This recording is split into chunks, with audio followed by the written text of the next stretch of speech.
Assalamualaikum warahmatullahi wabarakatuh. Salam sejahtera untuk kita semua. Om Swastiastu, Namo Buddhaya, salam kebajikan. Perkenalkan, kami peserta Latsar CPNS 2021 PPSDM Regional Bandung yang beranggotakan saya sendiri, Ika Siti Atikah, selanjutnya ada Dede Gustini dan Doni Pujiono. Baik teman-teman semuanya, di sini saya akan menampilkan hasil tugas kelompok mengenai biografi tokoh milenial nasional yaitu Nadiem Karim. Langsung saja yuk kita lihat videonya. Siapa sih yang tidak kenal Nadiem Makarim? Nama Nadiem Makarim ini sudah familiar di kalangan milenial sekarang. Nadiem Makarim adalah seorang pengusaha Indonesia yang saat ini menjabat sebagai Menteri Pendidikan dan Kebudayaan Indonesia pada Kabinet Indonesia Maju, yaitu pemerintahan Presiden Joko Widodo dan Kiai Haji Ma'ruf Amin yang dilantik pada tanggal 23 Oktober 2019. Ia merupakan pendiri Gojek, sebuah perusahaan transportasi dan penyedia jasa berbasis daring yang beroperasi di Indonesia dan sejumlah negara Asia Tenggara seperti Singapura, Vietnam, dan Thailand. Nadiem Makarim lahir di Singapura pada tanggal 4 Juli 1984. Ia memiliki ayah bernama Nono Anwar Makarim yang berasal dari Pekalongan yang berprofesi sebagai pengacara, dan ibunya bernama Atika Al-Gadri dari Pasuruan yang bekerja di bidang non-profit. Istri Nadiem Makarim bernama Franka Franklin. Mereka menikah pada tahun 2014 yang lalu.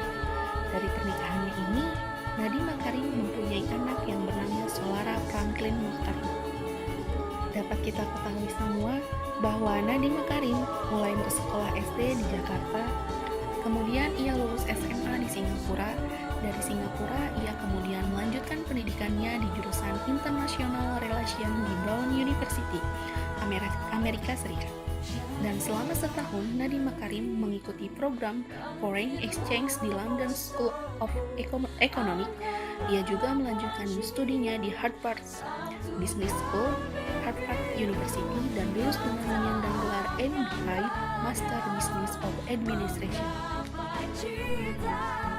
Nadiem Makarim pernah bekerja di sebuah perusahaan McKinsey & Company, sebuah konsultan teknologi di Jakarta.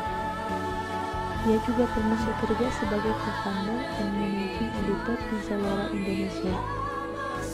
Nadiem Makarim memberanikan diri untuk berhenti dari pekerjaan dan mendirikan perusahaan Gojek pada tahun 2011. Kemudian Gojek berkembang menjadi perusahaan resmi dan Nadiem Makarim menjabat sebagai CEO Gojek.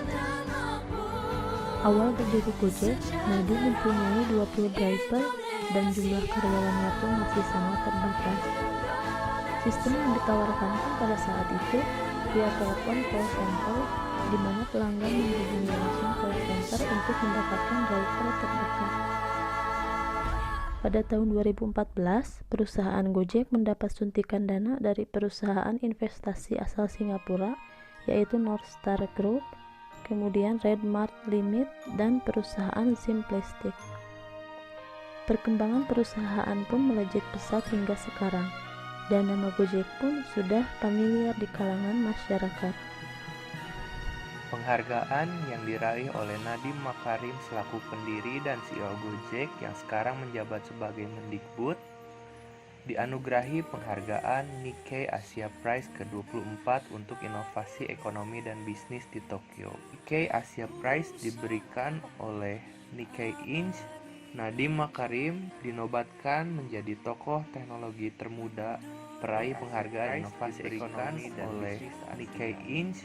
Nadiem Makarim dinobatkan menjadi tokoh teknologi termuda peraih penghargaan inovasi ekonomi dan bisnis Asia. Nilai-nilai Pancasila yang melekat pada Nadiem Makarim. Akuntabilitas pada Indonesia. Nadiem mengungkapkan bahwa ia menjalani bisnis ini untuk Indonesia.